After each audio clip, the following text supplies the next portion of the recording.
everyone, my name is Michael Blight. Welcome to Blight Now, a League of Legends channel devoted to helping you become a better League of Legends player. The topic of discussion today is decision making based on math, based on very simple math. So if you are not a mathematician, because I know I'm not, don't be scared away by the title of this. Instead, what we're thinking about in this video is how it is that we can use knowledge, how we can use time as a way to orient ourselves to become a little bit better of a League of Legends player by thinking about some things on a math contingent basis. And we'll go through four things in particular: the summoner spells, jungle camps and objectives, overall travel times, and level 6 power spikes in particular, just to illustrate some of these ideas. So the first point that I want to get at is this idea that summoner spells play a pretty important role in League of Legends, and sometimes you might be in base, accidentally burn flash, and go, oh shoot, burn flash, my bad, or you might go memer and say lag. Whatever it is that you do, when a summoner spell is down, that inherently gives you some information about how it is that you should play. It also gives the enemy information, assuming they have seen you burn the summoner spells. Once you get into higher elo, you should see people calling out summoner spells more frequently to give that information that you have to other people. Okay. And before we actually had jungle timers, you just had to type out, Dragon 1342 and stuff like that. But in the current game, in the current meta, this is what we're understanding. So when we talk about summoner spells, we have them all listed over here. Teleport and flash on the same 5-minute cooldown, heal on a 4-minute cooldown, and virtually everything else minus smite, I didn't even bother listing smite here, is on about a 3.5-minute cooldown. We're not counting boots of lucidity, and we're not counting masteries. So no 10% or 15% reduction. We're just assuming that everyone is equal for our purposes here today. Now, when we think about summoner spells, we think about how it is that they impact not only the decisions that we make, but also the decisions that the other individuals make as well. So think about yourself in the mid lane, and you force the enemy to burn flash. Okay. The first thing that we need to know is how long until that individual has flash up again. So they burn flash at 1840. 5 minutes later, we have the flash timer coming off cooldown. Again, assuming all things are equal, all of a sudden 1340 flashes up. Well, that gives you some information, but the information that you need to think about is what can I accomplish within that 5-minute stretch? Now, who is the one who needs that information? Okay, you know that it's going to be 5 minutes. Other people on your team, like let's say a roaming top laner, your jungler who might decide to gank mid, and the support now have just about a 5-minute window to take advantage of that. But think about it on the opposite end. What if you burn flash? Well, that tells you that for the next 5 minutes, you need to play a little bit more cautiously. Now, let's think about champions like Fizz and Kassadin who have escape type mechanics. Azrael Corki in the mid lane. But let's say you're playing a Lux. A Lux who is a relatively immobile champion, or let's say a Varus, might have a hard time escaping. So once your one escape mechanism and flash is gone, all of a sudden you're more susceptible to ganks. You can actually use flash offensively or defensively, and you might be caught as a sitting duck. And so I want to run a clip really quick to sort of illustrate what I mean by this. And this is, you're about to see two of me happening right here, sort of punch to self-face. But this is a clip of me playing Kassadin from stream that was then recorded onto YouTube. Me playing Kassadin against Twisted Fate. And one of the things that I'll talk about, and this is actually bullet point number 4 that we'll get to, is the idea that at level 6 we have opportunities to make kills or plays happen. Now what you'll see here is the burning of some summoner spells as we roll the tape coming through here. It's particularly laggy and I'm not sure why. But off this minion I get level 6. And I start to engage onto the Twisted Fate. As we are seeing this engage on the Twisted Fate, he hits me with a stun card. Now, the stun card means that I can't actually get to him unless I burn some of my abilities. I Rift Lock in him one more time, hit him with the Null Sphere, start to run away. Huzzah! A Magical Graves appears.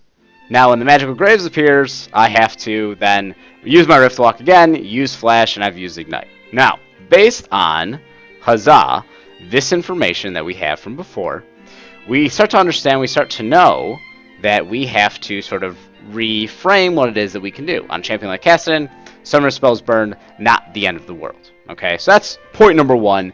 Your knowledge of summoner spells helps us to make informed decisions later on.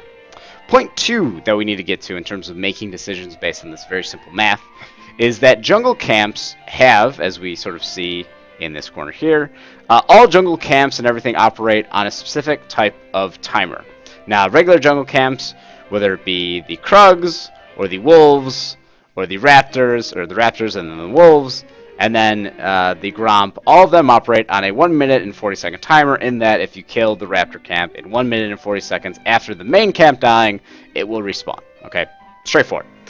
More importantly, when we start to get into different parts of the game, the Rift Scuttler has a 3-minute reset. The buffs, red buff, blue buff, have a 5-minute reset. Dragon, 6. Rift Herald, 5 minutes, but when it turns into Baron at 19 minutes and 45 seconds, it then has a 7-minute respawn timer. Now, what we do with this information is we start to make informed decisions. The first thing that we need to think about is, do we have timers on the enemy jungler? And at the start of the game, unless we've decided to deep ward, we probably don't. But what we do have is our jungler to make sense of the other information that's being provided. So let's say our jungler starts over here, goes to red buff, and then decides to start ganking. Well, assuming that all clear speeds are roughly the same, we then understand that their jungler could be in a position to gank us as well. So actually, instead of just using math, we can use where it is that our jungler is playing to and try to make sense of where are they going to be next. If we know that our blue buff is about to be up at 20 seconds for the first time after it's been killed, we can safely assume when their mid laner disappears around the same time frame that he or she might be going for blue buff. Now, that gives us a lot of information to work with, so the question is, what do we do with that information? Well, thing one is we want to ward toward that side, because we're going to assume that if the red side jungler is over here, we want to ward on this side of the map.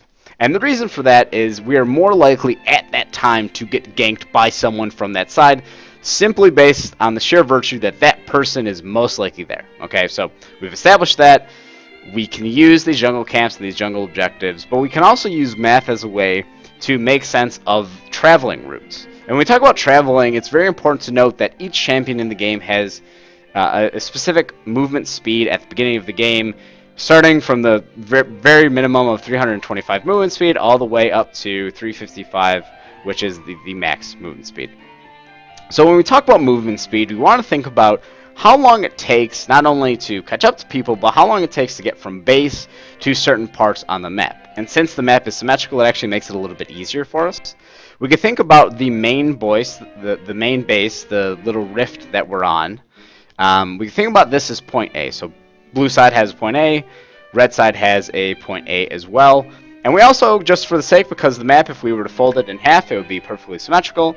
We could just understand that top lane, for our purposes, is B, mid lane is C, and bot lane is D. Okay, so A is base, B is top, C is mid, D is bot lane. All of a sudden, we actually can use this information based on the overall movement speeds to make sense of it all. And actually, my head's a little bit in the way here, so let me move myself over for this illustration. Huzzah! Okay. So when we think about movement speed, right, we think about how long it takes to get places. I went ahead and I sort of play tested based on the regular movement speed of champions to make sense as to how long it will take. And as you can see, there are some illustrations. Aurelion Sol, Nautilus have very slow movement speeds. And basically, if we think about it sort of like a math equation, in order to get to point A to point B as a Aurelion Sol, it takes 30 seconds. In order to get from point B to point C, it takes 22 seconds. So, and as you can see, as we start to gain more movement speed, it actually takes us less time to get from one point to the other. So the faster we are, the quicker it is that we get. Okay? Straightforward. But what do we do with this knowledge? What do we do with this information? The first thing that we want to do with this knowledge or information is find out how long it's going to take me to get back to lane if I get pushed in, if I get ganked by the jungler, and I have to go ahead and recall. Now, let's assume we don't have teleport, or we want to save our teleport. If we are a Jax top, and we get ganked, we burn our flash, boom, 5-minute cooldown, right off the bat, we know that. We don't want to use teleport, or maybe we've already used teleport. It will take us to get from the base to our top lane without boots. It will take us, huzzah, 27 seconds. Now, a lot of things can happen in 27 seconds, and just playing the game will help you understand or unfold that information. Second example, think about you as a mid laner. Let's say you're Ezreal mid against a Fizz. And Fizz is bloodthirsty, like all fish are. I don't know if that's true. Anyway, Fizz, in this particular example, has, for the previous 2 times he's gone Mia, ganked a lane. First time he ganked bottom, second time he ganked top. Now, based on the movement speed and the approximate time it takes to get there, we can easily say that for Fizz, who is our mid laner, to get to top lane or bottom lane, so C to B or C to D, because they're equidistant, it would take him somewhere in the range of about 18 to 20-ish seconds. Okay? Again, we don't need to have the beautiful mind Russell Crowe moment here. We don't need to automatically calculate it's going to take him 18.25 seconds to get there, and then I'll have to respond to it. Forget that. Think about it from the perspective of how much can happen in 20 seconds, and what should I be doing with those 20 seconds? Because if we come to the conclusion that we need to roam as well, the second we see that person move or go out of the fog of war, and we no longer have vision of them, the clock starts ticking. 1 second, 2 second, 3 second, 4 second, 5, and so on until something happens. Now, what we do in response to that is also on a timer. Because let's say they actually just went to go clear the jungle, and we decided to roam, and it takes them 10 seconds to clear the jungle, but it takes us 22 seconds to get to bot lane from mid because we're a mid lane Gragas or a mid lane Rek'Sai for whatever reason. All of a sudden that gives us more information about how it is that we should play the game, in contrast to how it is that they should play the game. So again, this is very simplistic math understanding that we need to have, but ultimately it boils down to each decision you make takes time. And that time inherently pulls from the resources that you can get by CSing mid, pressuring the lane, or doing it whatever it is that you need to be doing. So we just need to think about it in terms of how is it that I can utilize my time most effectively, and how is it that I can understand their movements and make decisions based on that. If they burn Flash and Ignite in a jungle assisted gank in mid lane, and they failed the gank, I know that in 5 minutes their Flash is going to come up, and in 3.5 minutes their Ignite's going to come up. So, what does that tell me? Well, within the next 5 minutes, they are probably going to have a hard time running away from me, and in the next 3.5 minutes, they're going to have a hard time actually trying to kill me. Now, if I force them back to base, that gives me the idea that I'll probably have just over 22-ish seconds for them to get back to base. Let's assume for them to get back to base, it'll take them about 30 seconds because they have to regen at the fountain, they have to purchase items. So what do you do with those 30 seconds? Do you push the lane into the tower? Do you automatically recall because you need to go back and you have no vision of the jungler? Do you roam because you're healthy enough and you still have your summoners? Make those decisions, but also base it on how long it's going to take for you to do that. And how long it's going to take for them to get back to the lane. Because if we spend 15 seconds pushing the lane, and then we try to roam bottom, but it takes us 22 seconds to roam bottom, all of a sudden we're at 47 seconds. Now, at 47 seconds, they've already gone back to base, completely healed, bought some items, and now they're CSing. Okay, but it doesn't stop there, right? This is like an infomercial. There's more. Then, after we go and we, let's say, fail a gank bottom, we have to make the decision. Well, do we go back to mid lane? Well, it takes about 20 seconds to get back to mid lane. Well, do we go back to base? Well, it takes about 5 seconds to recall, another 3 or 4 seconds to regen your HP and mana. Maybe you're waiting 5 gold for an item. Okay, the clock's still ticking, and they've been in mid for about 30 seconds before you're even actually able to leave the base at all, and it takes you another 30 seconds to actually move forward and get back to them. So you just have to think about it in terms of once they leave, once you force them out, or once they force you out, the clock starts ticking, and each decision ultimately makes a big impact on what it is that you can or cannot do. So something to think about, and one final clip to hopefully illustrate some of these ideas. Huzzah, hopefully it won't lag as bad as the Twisted Fate clip will. In this particular example, I'm playing, side me again, I'm playing Jarvan in the jungle. And because we are at a heavy advantage, if you look at the scoreline, it's actually 9-5, I've been able to actually invade the jungle quite a bit. Now, not only do we have excellent vision if we kind of steer over at the mini-map over here, so we have excellent vision across the map, but we also have timers on their blue buff. Now, I know a couple of things from this clip. Number one, none of the people on their team are dead. That's good information to know. Number two, I don't have smite. Number 3, I don't have flash. So, unless it takes me 30 seconds to kill this blue buff, even though I'm attack damage Jarvan jungle, which I'll get to at another point, I need to have some semblance of how the hell do I escape this if I get caught out or if someone comes to get me. So I look at this clip in particular, I make the decision to go after blue buff, having recently seen the Jarvan, forget it resetting on me, I swear, I'm not terrible at League of Legends. All of a sudden we're starting to gain little bits of information.